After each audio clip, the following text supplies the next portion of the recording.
on s'endette massivement, il faut que la gouvernance soit au rendez-vous.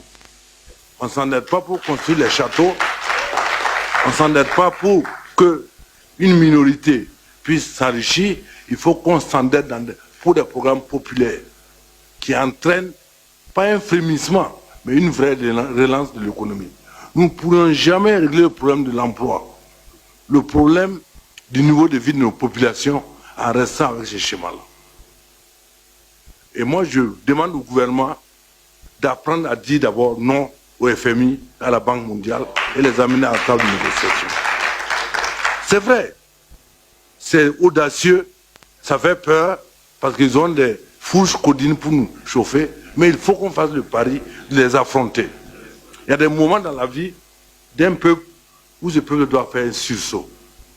Si nous restons à la traîne, dans ces chemins classiques, je vous affirme qu'en 10 ans, 20 ans, nous allons tourner en rond et notre taux de croissance, nous n'allons pas arriver à 8%. Et vous savez, nous avons un taux démographique de 3,31%.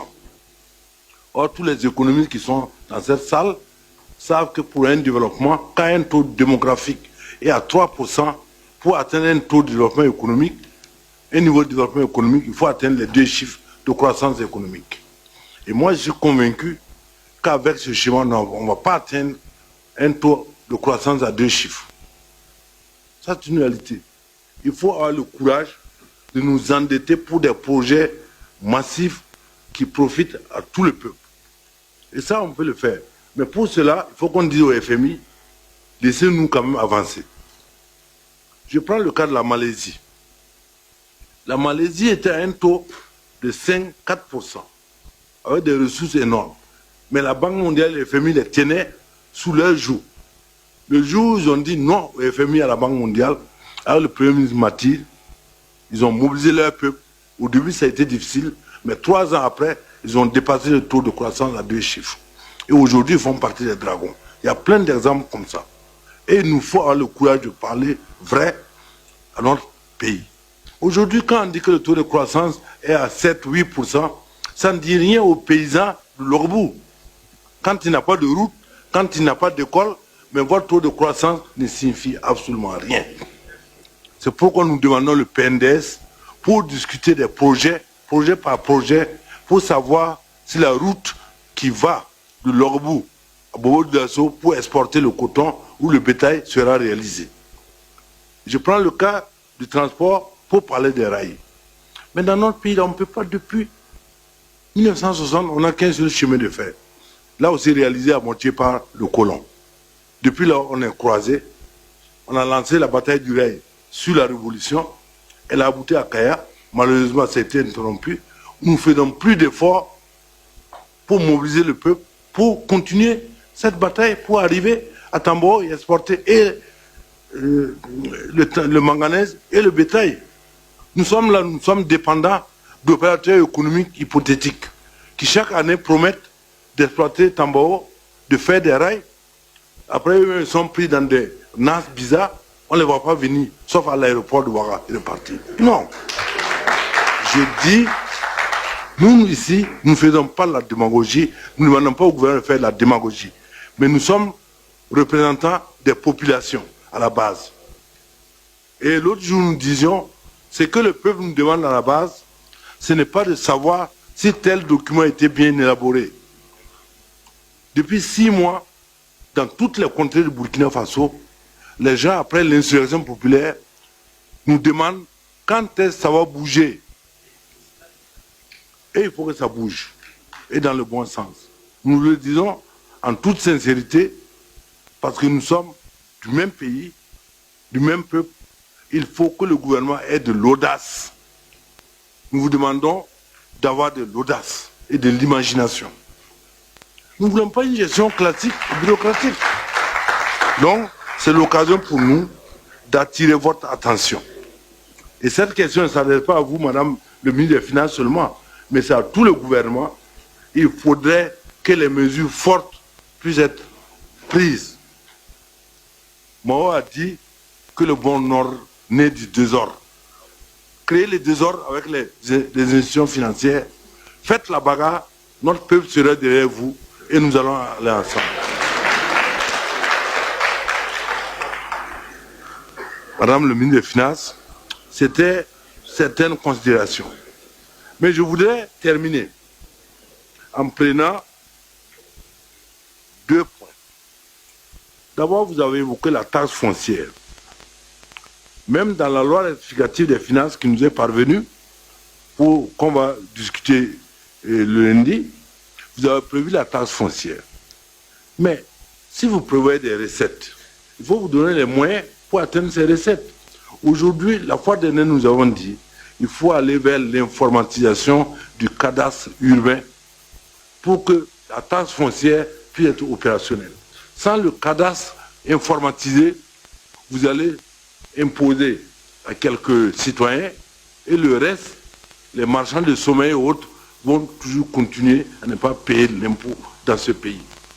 Il faudrait que vous voyez vos collègues pour que, urgemment, même si c'est sur la base du budget national, qu'on puisse avoir un cadastre foncier urbain. Et par suite, vous imposez une taxe qui sera obligatoire pour tout le monde dans ce pays-là. Donc ça, c'est une première remarque. Deuxième remarque, l'aspect des mines. Nous avons créé une commission d'enquête sur les mines. Je ne vais pas me précipiter pour vous donner les résultats de la commission. Mais les rapports provisoires qui nous parviennent de cette commission nous inquiètent beaucoup. Je vous prends un seul exemple. Il a été répertorié par la commission d'enquête 103 sociétés d'exportation de l'or au Burkina. Et cet or devait être exporté à travers le Bumigève qui devait faire les poinçons. À la rencontre avec le Bumigève, il n'y a que 10% de ces sociétés d'exportation minière qui se sont présentées. Au niveau international, on considère que l'orpaillage, je ne parle même pas des grandes mines, du Burkina, apporte entre 12 et 30 tonnes par an. Et au Bumigève, il n'a été enregistré qu'une seule tonne. Madame le ministre, vos espoirs sur l'exploitation aurifère, s'il n'y a pas de mesures fortes pour réorganiser la filière, allant de la grande exploitation, de la fonderie, de l'exportation par le biais de l'État et sous le contrôle de l'État, nous n'allons jamais atteindre ces recettes-là. Et plus grave, même les sociétés minières, nous avons un code minier aujourd'hui attractif. Ces sociétés minières sont sous le coup de la loi portant code minier. Et cette loi est bafouée, ou du moins n'est pas appliquée. À l'heure actuelle, cette année, la société minière devait à l'État de Burkina 23 milliards dans le cadre de la préservation de l'environnement. À l'heure où nous parlons, la commission d'enquête n'a trouvé que 9 milliards dans des comptes qui devaient être logés au trésor public, donc chez vous. Malheureusement, ces comptes ne sont même pas chez vous. Ces comptes sont toujours à la disposition des sociétés minières à travers les banques primaires, qui les utilisent comme bon les semble. Et quand une société ferme, elle ferme son compte et elle disparaît dans la nature. C'est pour dire que ce volet, il faut réorganiser les mines, se donner les moyens étatiques de contrôle. Et ensuite, la loi dit quoi? Que chaque Burkinabé qui veut être dans l'orpaillage a droit au maximum à 5 sites d'orpaillage. La commission de contrôle a trouvé des gens qui à eux seuls possèdent 55 sites d'orpaillage. Sans compter les prête-noms de leurs cousins, de leurs neveux, de leurs oncles. Nous disons qu'il faut de l'assainissement réel pour atteindre le minimum de vos objectifs. Donc, Madame le ministre, pour le cadrage macroéconomique, nous sommes d'accord, mais il faut revoir à travers le PNDS nos grandes ambitions. Sans ambition, si notre ambition c'est d'être meilleur élève du FMI et de la Banque mondiale, nous serons des bons élèves. Mais les bons élèves du FMI et de la Banque mondiale n'ont jamais eu le développement. Ça, c'est ma conviction personnelle. Je n'ai jamais vu un pays qui a été noté 10 sur 10 par le FMI et la Banque mondiale et qui s'est émancipé. Donc, là-dessus, là, Je sais que chaque trimestre, vous avez des revues. Eh bien, les fonctionnaires, le ministère des Finances, les ministres, chacun a peur quand le FMI arrive. Mais ce n'est pas le bon Dieu, le FMI. La Banque mondiale, ce sont des partenaires et nous devons avoir nous-mêmes notre approche avec ces gens-là. Et depuis des années, on clame qu'il faut renégocier nos accords. Pourquoi dans certains pays, ils sont obligés de reculer? Parce que ces gens ont leur propre vision. Mais si notre préoccupation, c'est d'avoir les satisfecits de la Banque mondiale, chaque trimestre, on ne va pas s'en sortir. Vous savez que ces structures-là, ils ont leur philosophie, leur démarche. Et le Burkina Faso n'est pas leur première préoccupation. Nous devons nous prendre en charge. D'abord au plan de la conviction que nous devons avoir notre propre engagement. Parce que si nous attendons que ces gens-là nous disent ce qu'il faut faire pour nous sortir d'affaires, je vous affirme qu'on ne va pas s'en sortir.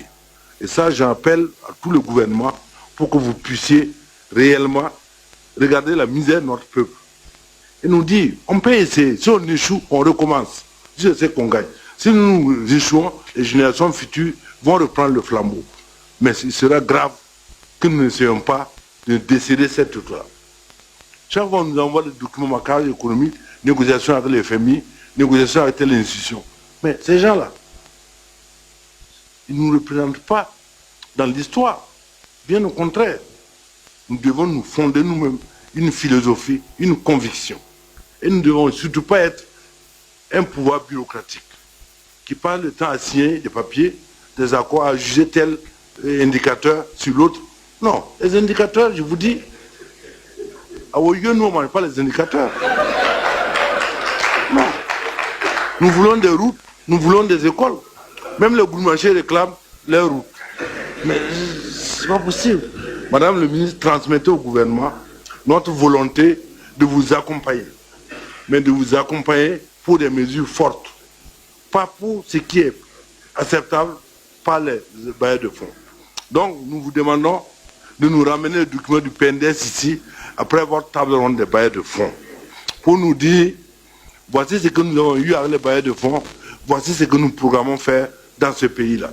Si ça ne va pas, on va les cultiver tous, et puis remettre l'État à d'autres générations. Je vous remercie.